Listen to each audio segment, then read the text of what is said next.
As a small business owner, you're always looking for ways to get more customers. After all, more customers mean more revenue. There are several ways you can market your small business and attract new customers. We'll share some helpful tips on how to get more customers for your small business in this segment.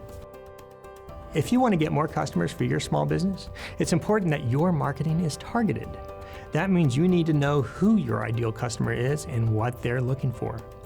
Once you know that, you can create marketing materials that are designed to appeal to them. Social media is a great way to reach a wider audience for your marketing. You can create social media accounts for your business and use them to share information about your products or services. You can also use social media to connect with potential customers and build relationships.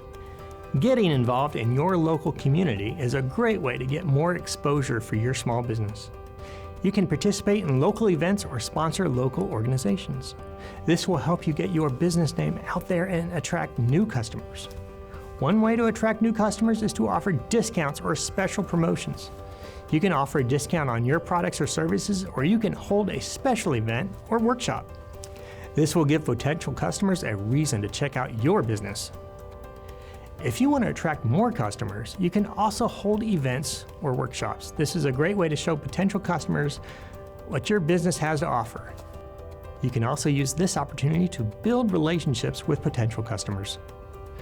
These are just a few of the many ways you can get more customers for your small business. By allowing these tips, you can attract new customers to grow your business.